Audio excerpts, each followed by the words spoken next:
Aujourd'hui, je vais vous montrer comment est-ce que j'ai fait un attracteur. Dans la vidéo précédente, je vous ai montré comment j'ai fait léviter notre module. Et maintenant, on va voir comment le faire tourner. Et pour ça, il va me falloir un nouveau script. Je vais commencer par indiquer la vitesse à laquelle je veux que mon moteur tourne. Puis récupérer la commande du joueur. Et enfin, appliquer cette rotation au moteur. Maintenant, essayons ça. Je vais commencer par changer d'angle de vue. Ça va me permettre de mieux vous montrer ce que je vais vous expliquer.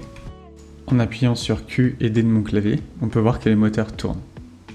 C'est un bon début, mais il manque encore des choses. Plutôt que de tourner sur eux-mêmes, ce serait mieux qu'ils tournent par rapport à un même point. Ce même point, ça peut être le centre de masse des deux moteurs. Voyons comment on fait ça, vous allez voir, c'est très simple. On va avoir une fonction qui va calculer la position centrale par rapport à nos deux moteurs. Et je vais faire la même chose pour la rotation. Maintenant, je vais pouvoir vous afficher la position centrale. Et pour visualiser la rotation, voici un repère. Maintenant, vous voyez que quand je fais bouger les moteurs, le repère bouge avec.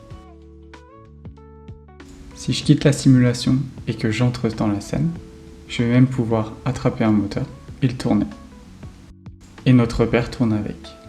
Mais si pendant la course, nos deux moteurs ne regardent pas dans la même direction, il risque d'y avoir un problème. Pour les contraindre à regarder dans la même direction, je vais écrire un nouveau script. Je vais donc créer une fonction qui va prendre en entrée un angle, qui sera l'angle ciblé, et qui fera tourner le moteur. Je vais relancer la simulation, et si je sélectionne un moteur et que je le fais tourner, on voit qu'ils ne tournent plus indépendamment l'un de l'autre, mais ensemble. C'est dû au fait que maintenant, ils regardent tous les deux dans la direction du repère. Maintenant que le repère fonctionne correctement, on va pouvoir faire tourner les moteurs autour de lui. On va tout d'abord avoir besoin de la distance du moteur par rapport au centre.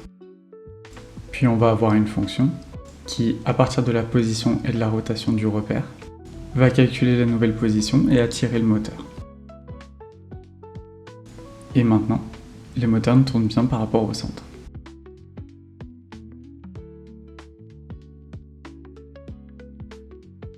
J'en ai aussi profité pour ajouter l'inclinaison des moteurs sur la gauche et sur la droite. Et puisque nos moteurs fonctionnent correctement, il va falloir que le module les suive. Dans le film, on peut voir que les modules sont reliés au moteur par des câbles. Mais avoir une physique de câble réaliste dans Unity, c'est vraiment pas simple. C'est faisable, mais très compliqué. Surtout quand il s'agit de tirer des objets. En plus d'être compliqué à faire, pour ce projet, il faut que ça fonctionne à très grande vitesse. J'ai fait quelques essais, mais aucun n'a été très convaincant. Donc j'ai mis ça de côté et puis je verrai plus tard. Pour le moment, je vais opter pour la solution de facilité et réutiliser ce que j'ai fait pour les moteurs avec le module. Et voici ce que ça donne.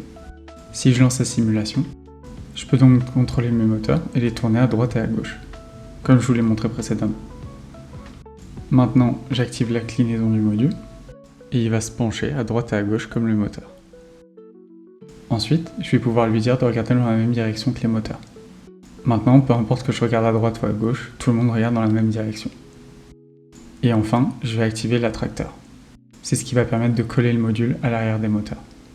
Ça a encore besoin d'être amélioré, surtout pour plus tard, mais pour le moment, ça fera l'affaire. Et pour finir, il va nous rester une dernière chose. Et cette dernière chose, c'est évidemment l'effet visuel. C'est un effet qui est relativement simple à faire. Et si vous êtes intéressé de savoir comment j'ai fait ça, je vous conseille d'aller voir cette vidéo. Il explique comment avoir un éclair, et j'ai ensuite dupliqué l'effet pour en avoir plusieurs. Je vous remercie d'avoir regardé cette vidéo, et à la prochaine.